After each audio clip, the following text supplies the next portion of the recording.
Samuel Soplín, quien acaba de publicar Crónica de la Esquina del Cañón, una novela editado por El Chasqui, el sello El Chasqui, que hemos leído con atención y bueno, nos hemos enterado de la trayectoria tuya, Samuel. Es una trayectoria larga desde tu época de estudiante, que está registrada no solamente, y de esto vamos a hablar después, de modo autobiográfico en el libro, sino también registrada en algunos de las publicaciones previas a la Crónica de la Esquina del Cañón. Tenemos, por ejemplo, Túpac Amaru, el peruano, que me parece que es un breve ensayo. Tenemos libros sobre la sindicalización postal telegráfica en el Perú, que son apuntes históricos, porque tú también eres sociólogo de profesión, según entendemos. Sí. Y luego un poco sobre tu trayectoria como cartero, ¿no? Porque tú has trabajado muchos años en Correos del Perú y tienes toda una trayectoria en ello. Y todo esto se ve en este libro, pero también otros aspectos de tu vida, ¿no? Y de tu labor sindical. Entonces, me gustaría que nos cuentes en principio, porque es muy interesante tu trayectoria, tanto laboral, sindical como literaria, un poco el inicio de esta trayectoria, cómo te interesas en la literatura, a la vez en la sociología, y todo esto cómo se plasma dentro de este trabajo de sindicalismo, que es muy importante de tu parte, ¿no? Agregando antes que empieces a responder que eres del Callao, y dentro del Callao también hay toda una literatura específica, ¿no? En el puerto, y tú te inscribes ahora dentro de ello con esta novela. Entonces, no sé si nos puedes contar un poco acerca de todo esto, Samuel. Sí, con mucho gusto. Digamos, mi amor a la literatura, básicamente, se inició desde la poesía. Yo estudié secundaria en el Colegio César Vallejo, en el Callao. Y ahí había un grupo literario que se llamaba Línea Éter, Círculo Literario Línea Éter, conformado por varios poetas, ya la mayoría fallecidos. Casualmente ayer me enteré que había fallecido uno de ellos, que es Fernández Sánchez Olivencia. Pero el poeta fundador fue Juan Gómez Rojas. Juan Gómez Rojas, César Gallardo Guido, Fernando Sánchez Olivencia, los tres fallecidos, y el que queda prácticamente es Carlos Alegre Ramos. Bueno, ahí me inicié y comencé a interesarme por la poesía de Vallejo, básicamente. Entonces ahí estudié mi primer año de secundaria, primero y segundo.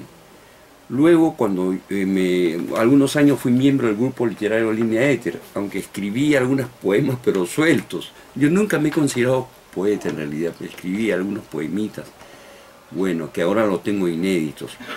Entonces, yo allá terminando la secundaria en el Colegio 2 de Mayo del Callao, se organizó un concurso nacional sobre el Túpac Amaru, con motivo del sesquicentenario de la Independencia Nacional. Entonces yo participé con dos trabajos, un ensayo y otro en verso.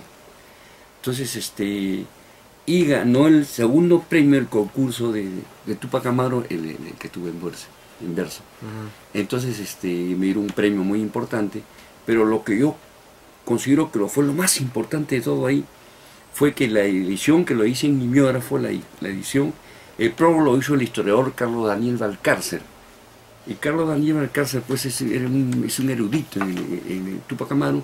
Entonces desde ahí me hice amigo de Carlos Daniel, lo acompañaba a diferentes sitios y él me inició básicamente en la labor a identificarme con la historia. O sea, en principio viene un poco tu interés por la historia, ¿no? Porque de aquí viene también tu estudio sobre el sindicalismo. Son apuntes históricos. Sí. ¿Tú tienes para ello una suerte de método? ¿Para esto te ayudó tus estudios universitarios? ¿Cómo es que ya yendo hacia lo literario, cómo es que la historia te ayuda en todo esto? Claro. Yo participé, todavía siendo estudiante, todavía no había ingresado a la universidad, en un círculo que lo propuso Denis Ulmón, se llama el sociólogo, cuando era decano de la Universidad Católica de Ciencias Sociales, con editorial Tarea, con el grupo Tarea, que estaba Carlos Basombrío y Wilson Sagástegui, hicieron un taller de historia obrera. Entonces habían varios gremios, había de Vitarte, de Cisma, de Fundición Callao, ferroviarios, ahí estaba Francisco Núñez, nuestro amigo Francisco Núñez estaba en el Ministerio de Ferroviarios, y yo representaba Correos. Y para, digamos, la suerte siempre me ha perseguido en realidad. Y el único trabajo que se publicó con el apoyo de Tarea en ese taller de historia obrera fue ese libro, La sindicalización postal telegráfica. Pero ya se publicó cuando yo estuve trabajando de cartero. ¿De qué año es ese libro? Del año 1986, más o menos, 86. Pero es un libro que tú ya lo habías estado trabajando... Yo lo había estado trabajando con Tarea. Con Tarea. Con Tarea.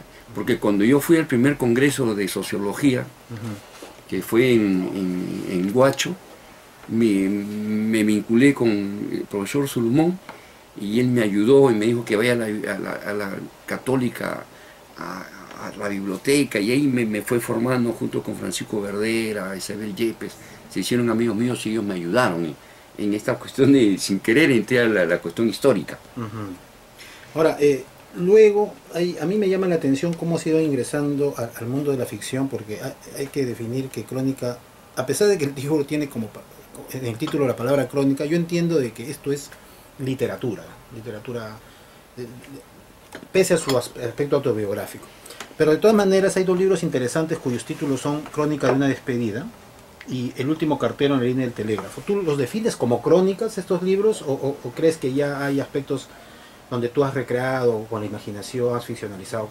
¿Cómo defines estos dos libros previos al que nos tiene ahora? Digamos, los dos libros previos, que es Crónica de una despedida y El último cartero en la línea del telégrafo, que se trata sobre la historia de Correos, pero no solamente la historia, digamos, de los chasquis y la República y todo lo que ha pasado, sino la historia del gremio, cómo la gente se fue organizando para defender sus derechos, ¿no? Y ahí, digamos, el motivo principal es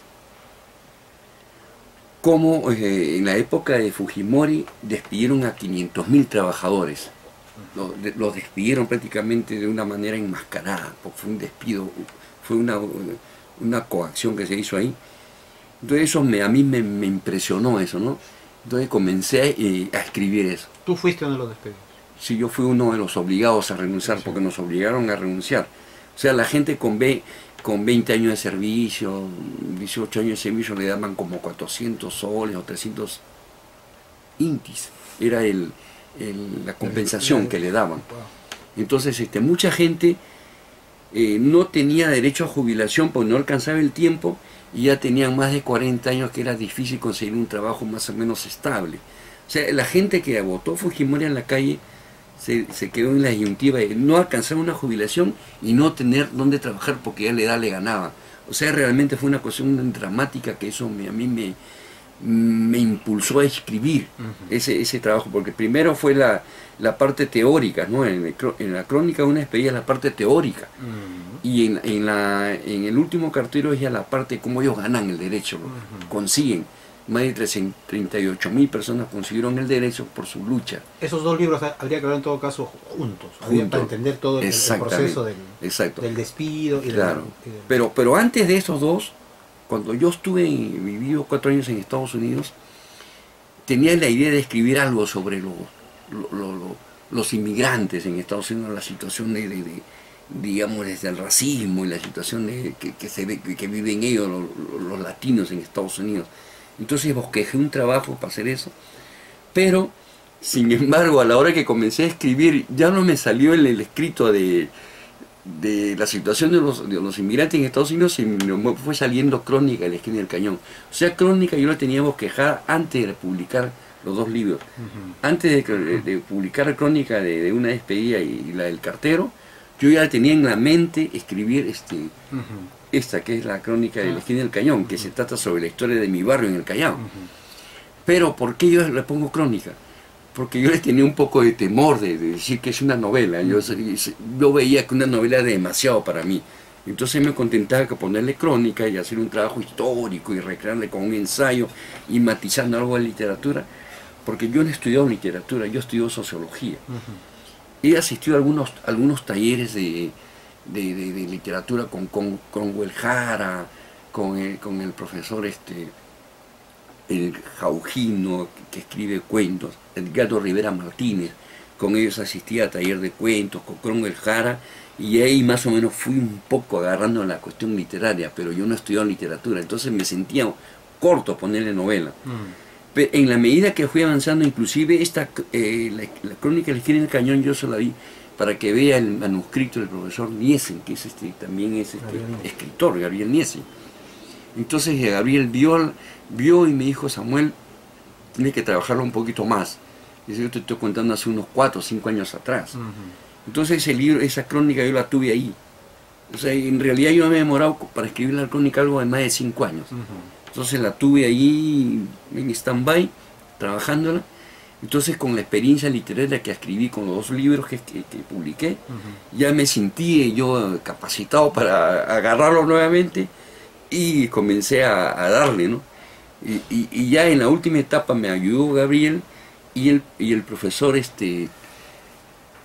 Pedro Félix Novoa, que es el novelista, vio el trabajo y me dijo, tienes algunas cosas muy importantes ahí, pero me parece que deben estar y Pedro Félix Novoa me ayudó también a perfeccionar y hasta que salió La esquina del cañón.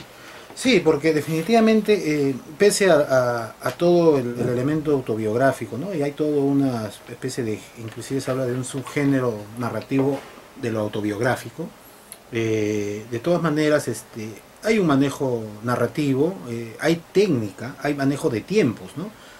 La novela se escribe en diversos tiempos, ¿no? El momento en que el personaje, el protagonista está saliendo, se está despidiendo del Perú, ¿no? A bordo del avión. Hay un momento en que él hace memoria desde las primeras épocas del movimiento popular, ¿no? De un paro nacional en la década del 70, y el otro momento es desde que empieza en la niñez y va avanzando, ¿no? Desde el Callao, luego entonces, hay 3 tiempos, se manejan tiempos en la novela. No sé si tú te has percatado de eso, pero yo creo que sí, porque me dices que has pasado por talleres y yo creo que eso es suficiente, no es necesario estudiar literatura para ello. Entonces, ¿esto fue desde un inicio así o tú lo fuiste perfeccionando o ha sido un poco, quizá también ha sido de manera no muy consciente? ¿Cómo manejaste la historia? ¿Cómo se te presentan este manejo de tiempos y todo lo demás? No, en realidad lo fui perfeccionando, ¿no? También el que me ayudó mucho en el aspecto de ver los sabores, los colores, el aspecto, el contexto, ha sido también el escritor Dante Arrasco. Dante Castro, que él es premio Casa de las Américas, es del Callao también. Entonces él también, he tenido varias reuniones con él, personales. Entonces él me ha estado ubicando, solamente en conversaciones, tertulias, para ir descubriendo, ¿no? Y descubriendo, él me decía, tienes que agarrarle el hilo. Entonces Dante me ayudó mucho en eso. Ahora, en este libro yo tengo mucha influencia ahí en el estilo de Mario Vargas. Yo agarré el tema que hay un libro que él escribe que se llama Historia de Maita. Entonces en Historia de Maita él agarra los tiempos, él regresa al pasado, al futuro, al presente. Entonces ese tema me gustó y tuve que aprendérmelo de memoria, prácticamente la arquitectura del relato de Historia de Maita de Vargas Llosa, a pesar que el contenido, el fondo, hay un poquito que digamos, puedo tener una diferencia, ¿no? No estoy muy de acuerdo, pero me gustó la arquitectura del relato de Historia de Maita. Y de William Faulkner, ya, un libro que se llama Luz de Agosto, que me apasionó prácticamente ese libro, y el tema de la estructura del relato. Después también digamos, la narrativa de Hemingway, que es extraordinaria, y un poco, aunque no lo comprendí muy bien hasta ahora y tengo que seguir leyéndolo, es de Joyce, el Ulises, ¿no? Que narra un poco y me enseña cómo piensa el narrador, piensa y adivina lo que está pensando el personaje y se mete en el flujo del relato. Eso me encantó, ¿no? Definitivamente. aunque no domino mucho la técnica, pero todo eso ha ayudado a que el trabajo salga así. Definitivamente, pues con esos maestros no cabe duda de que el trabajo iba a salir muy bien.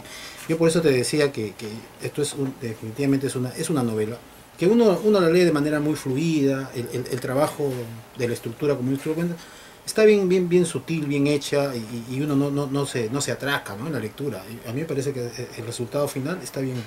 De todas maneras, otro de los aspectos que a mí me parece muy entrañable, me conmueve mucho, es el poder de la memoria, en tu caso, ¿no? Esta intención de poner ese Callao de las décadas antiguas, donde nosotros cuando vamos a Callao todavía vemos algunas calles antiguas que se han quedado, ¿no? Pero tú las recreas bien, pones a los personajes, a la gente de su tiempo, a la gente de su momento, los callejones, el lenguaje, los acontecimientos, ya uno empieza a ver ese Callao también violento, que hasta ahora existe. Esa conmoción, esa manera de acudir, de apelar a tu memoria, obviamente que ha servido para el contenido. ¿Tú piensas explotarlo más? ¿Crees que se falta escribir mucho más del Callao?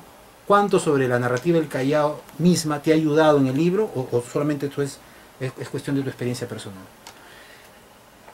Bueno, a mí me impactó también un libro de José Ferrando, que es un novelista chalaco que escribe Panorama desde el Alba. Es una novela que la escribió en 1947, que inclusive salió en segundo lugar porque el primer premio lo ganó Ciro Alegría.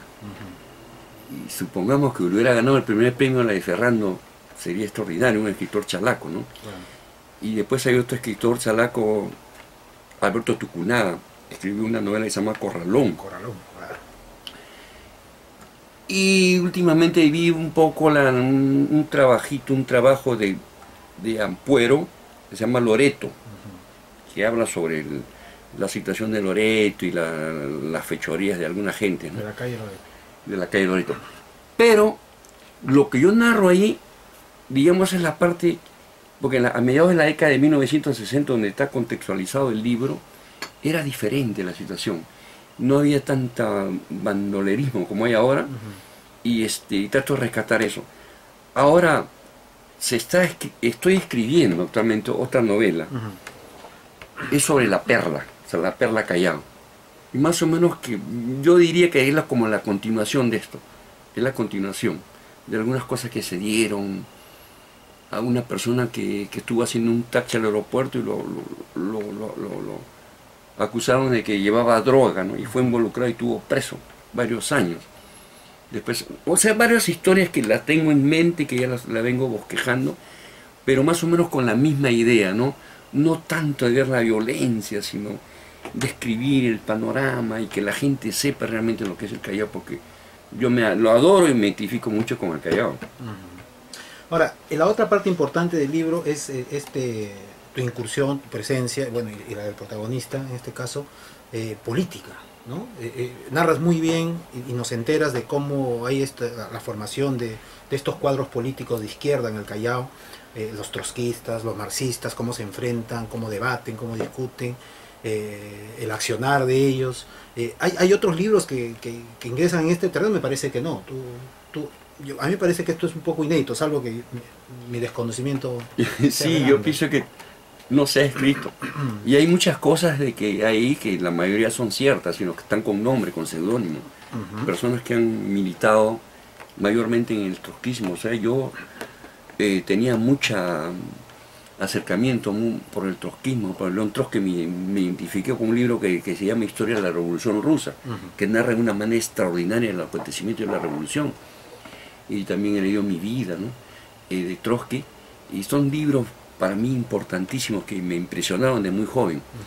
Entonces, a pesar que mis profesores, la mayoría, eran de repente estalinistas o eran del Partido Comunista Oficial, del Partido Comunista Unidad, y dirigentes nacionales, nosotros un poco que nos identificamos con el trotskismo desde el colegio, y formamos células de estudio, estudiábamos, independiente de que también leíamos a Marx, a Lenin, a Rosa Luxemburgo, a Gramsci, a todos los grandes teóricos del marxismo, pero nos identificábamos con Trotsky.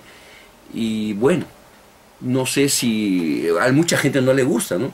Pero bueno, así la historia. Ujú. Y no he visto realmente que, o sea, los libros que he leído que tienen algo de contenido político de izquierda son muy esquemáticos, más parecen ensayos, Claro, pero no tienen como una novela. claro, ese vuelo de imaginación. Ahora, mencionaste en un principio Línea Éter. Línea Éter me parece es un grupo importante en el Callao y creo que es uno de los que ha marcado un momento importante. Hasta ahora se mantiene, bueno, ya con algunos integrantes fallecidos, como dices tú, pero todavía hay algunos como Carlos Alegre, ¿no? No sé qué edad tenga ya Carlos Alegre, yo lo conozco personalmente. Está este joven Mario Aragón, que no sé si también pertenece a Línea Éter, pero él difundía un poco la poesía de Juan Gómez Rojas, etcétera. ¿Tú perteneciste a Línea Éter? O sea, ¿fuiste un miembro o solo te acercaste a ellos? Porque hay un momento que nosotros nos enteramos que también hiciste poesía, ¿no? Y Línea Éter pues básicamente son poetas, ¿no? Más que narradores. ¿Crees que nos puedes dar ahorita un repaso, no sé hasta dónde, del momento actual de la literatura en el Callao? ¿Hay nuevos movimientos, hay nuevos grupos literarios? ¿Cuánto conoces de ellos, no? Nosotros desconocemos cómo está ahora la literatura propiamente del Callao y si se escribe sobre el Callao. Sí, o sea, el grupo, el círculo, antes se llamaba Círculo Literario Línea Éter, se fundó en 1963, con las personas que no te mencioné, pero Juan Gómez Rojas es el líder de ese grupo, ya fallecido. Efectivamente, Mario Aragón, amigo mío, poeta chalaco, yo lo conozco, somos amigos, y él ingresó después a Línea Éter porque es bastante joven, ¿no? Y inclusive escribió La Limón con Juan Gómez un libro sobre el jíbaro, sobre Héctor Lavoe. Escribió un libro muy bonito y después ha escrito otro libro también sobre Héctor, creo que con ediciones Altazor, ¿no? sí, un libro grande. Ha escrito, ya. Y poemas que él escribe, tiene varios libros de poemas muy bonitos. Y efectivamente él ha sido prácticamente digamos, el promotor o el difusor de Línea Éter, porque como yo después fui a vivir a Lima, actualmente yo vivo en Lima, en Los Olivos, un poco que me alejé, pero siempre he estado vinculado a ellos, ¿no? He estado vinculado al grupo literario, he participado en casi todas las reuniones que ellos han hecho, y actualmente en el Callao, un gran difusor de la, digamos, literatura chalaca, a pesar que no es del Callao, podría mencionar a Santiago Rizzo. Santiago Rizzo, un gran promotor de difusión, un poeta, a pesar de no ser del Callao, pero él mucho se identifica con el puerto. Y después tenemos a nuestro amigo que también es él tiene un grupo que se llama Capulí Vallejo, Danilo Sánchez Lijón, que vive en la Perla, creo, ¿no? o Danilo Sánchez Lijón. Él escribe también y está ligado al Callao. Casi todos los años hay un homenaje a Vallejos de su partido de Europa, en la cual a veces participo también. O sea, Danilo Sánchez, tenemos a Mario Aragón en el Callao y de repente algunos otros grupos. Y el reciente ganador del COPE también, Antonio Sarmiento, vive en el Callao, ¿no? Sí, Bueno, sí. Hay varios jóvenes pescador, ¿no? que están escribiendo y algunos trabajos de algunas novelas. Prácticamente he leído algunas novelas de tipo, ¿cómo se dice? Esas novelas tipo policiales, muy bonitas, y son jóvenes sobre todo y están sacando la cara por el Callao. Bien, y finalmente acerca de Crónica de la Esquina del Cañón, yo de todas maneras me quedo con... hay pasajes muy importantes de la historia del Callao, desde la década de 60 en adelante, como tú mencionas, pero a mí yo me quedo con la impresión de que hay mucho más que decir, sobre todo, por ejemplo, hay un momento en que ingresas a Ventanilla, ¿no? Ingresas a contar parte de muy breve de la historia de Ventanilla, porque tú trabajas en algún momento en la refinería, o el protagonista. Entonces yo digo, ¿cuánto hay que contar ahí? ¿Cuánto hay que investigar, que sacar? Y bueno, y los temas de literatura son inagotables, ¿no? En ese sentido. Entonces, tu próximo libro de todas maneras viene un poco a continuar esto. ¿Qué es lo que has pensado? Sí, porque en realidad hay este libro en realidad me ha traído bastante suerte, porque ya me han hecho varias entrevistas. Y desde ICA por internet me han mandado un cuestionario de preguntas. Y a la persona María Luz, creo que es Crevosier, mirandina de noticias, me ha hecho la entrevista y le ha impresionado, y ella me dice, o sea, le ha encantado la novela, ¿no? O sea, ella también lo identifica como novela, le ha encantado, y me pregunta sobre algunos personajes ahí que prácticamente no los desarrollo. Por ejemplo, me habla ahí, me habla, por ejemplo, o sea, de Anne y de René. Me dice que es de Anne, que es de René, que es de Aline, qué pasó con esos personajes. Entonces ella me está dando la pauta y le he dicho y que lo voy a continuar trabajando, porque efectivamente hay tantas cosas que escribir, ¿no? Sí, pues. Y prácticamente esto yo lo pongo como un ejemplo para la gente que quiere escribir. En el caso de tantos muchachos talentosos o gente de otros barrios, ¿no? Que pueda escribir sobre, digamos, sobre el Rima, la Victoria, Barranco, y comenzar a escribir, ¿no? Yo conversaba, por ejemplo, con mi amigo Antonio Zapata, que también él mucho me apoya, Antonio Zapata Velasco, y él me dice, Samuel, no solamente los historiadores escriben historia. Mira, me dice, si nosotros le dejáramos a la historiadora para que escriba la historia, faltarían. Porque no se necesita ser historiador para escribir historia. Creo que hay que tener la pauta, el rigor científico, ¿no? Pero tú puedes ser periodista, profesor, no sé, y comenzar a escribir bosquejos de historia para que se vaya registrando lo que sucedió en el Perú. Y hay mucho que escribir por el Callao, ¿no? Ahora, lo que yo tengo, no sé de dónde me ha venido eso, de, digamos, combinar la sociología, la historia y la literatura. Eso es lo que yo intento hacer. Okay. Bien, Samuel, agradecemos mucho tu presencia.